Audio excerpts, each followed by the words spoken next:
Welcome back, Vintage RC fans. Sorry it's been so long. It's just hard to make these videos, I guess, for me. It just hard to make the time, but I should. Because I love that you love the videos and I want to keep making them. So, when we last left off, or one of the last videos I made was about the street weapon. And we're going to keep that going because that street weapon, as you see in the video behind me here, that car we put on the podium. So we got third with it, and I think we could do better because we got third with an old Reedy Sonic motor. Not the best battery we could put in it, not the best effort we could put forward, but this video is about getting that car there. There is a trophy race coming up at Toledo at it's Bowling Green, at that same track we ran the street weapon at before. And it's on the 29th of February. And I think we can make some videos about the upgrades and progress we're going to make to the street weapon to make it competitive, even more competitive, because it's already a good car. We've always known that about it. So we're going to upgrade the motor. At the last video we had cooling problems. I couldn't gear it high enough because it just kept overheating, but I think with today's tech electrically, we can get the car higher up on the podium and maybe even grab some hardware. So that's what we're going to try and do. I do so much with street weapons. There's also a fad, I don't know if you guys have seen, but people will drive rally car RC races where you're like, you've seen the videos of people are like running behind the car, and you're just running on these courses that are cut out of the grass, just real loopy courses, and you're literally running behind the car and trying to compete with other people for just time. You're not racing anybody else on the track with you. It's like real rally where there's stages, and each stage, the better you do, the lower your time is. They add all the stages together and you get a winner out of that.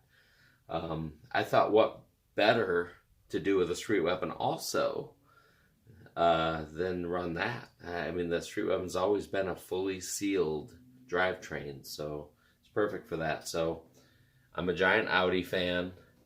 Why not do a street weapon with the Audi Quattro body? Build a street weapon, not like the one I'm building for the video here. I've got plenty of street weapons. There's a couple more there even. Plenty of street weapons. We don't need the full serial kit. We don't need all the on-road goodies. We just need to build a good, solid street weapon that's, get it in the light here, that's just all sealed still, We're going to do the same thing. I'm going to do the lay-down servo like we're going to do in the on-road car. Just do some of the current updates to it, but build a street weapon with no cell holes, because why get dirt up in there? This is going to be a dirt car, a dirt rally. We're going to do one of those too. So, little sidetrack thing.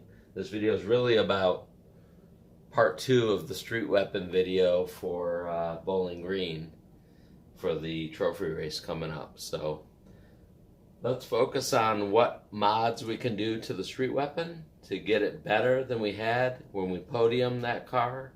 Our 20-plus-year-old street weapon. Remember, this chassis was designed in '97. So let's see what we can do to make it even more competitive. Check it out. Okay, so here's our car from the last video, the street weapon with the full serial kit on it. This is the car we had at the Bowling Green track and managed a 3rd place with it, which is really good. So the upgrades we're going to do on the weapon now are, well, the Orion speed control, We'll we'll go back where it was. The Orion R10.1, just a good all-out speed control, fully adjustable. It's going to be great. That's actually what was already in it. Battery-wise, we're going to go Orion 7.6 high volt. We had to carve the chassis out even more to fit this. Had to even take out the back panel of the chassis here. And I didn't want to do that. It's going to compromise a little rigidity and durability. There's a pin right here, a little boss that's supposed to hold the pin so that if you hit something hard with this wheel, you're not pulling the pin out of the rear bulkhead, pulling the arm out. So, but just had to happen for clearance wise to get this battery in there. And it's going to fit. I had it worked down in there, but that's what we're going to end up doing for battery. An Orion full-size LiPo, the Orion speed controller, and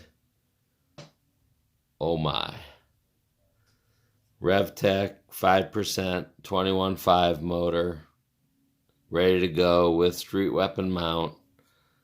Look at this.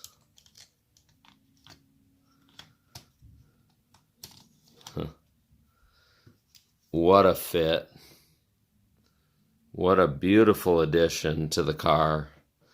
That same Trinity blue to match all the screws and all the other hardware.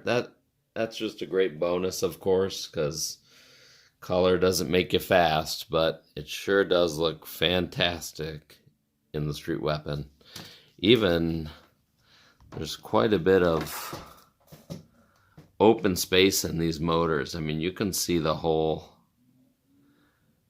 Our problem with heat last video, that was a big issue, and the RevTech X Factors really let go of their heat because there's nowhere really to trap it. So we should be able to really compete and keep up with today's cars. You see the new wheel discs. These are the actual Losi, well, Trinity wheels for Losi. They came with full discs. I took them and cut them out so that they would look like a mag wheel. And that's for the body that we're going to run. The body we're going to run on the car, keep in mind, we're running GT. We're running full GT cars. So we painted this up for GT to run the GT class. It's going to be amazing. It sits on the car so well. I have a whole paint video on this that I'll post as well, how we painted this up. But, I mean, come on, it looks great. On the car,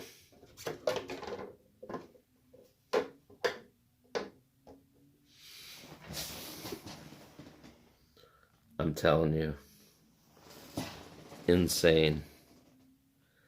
This is a Losi Street weapon. About to dominate once again.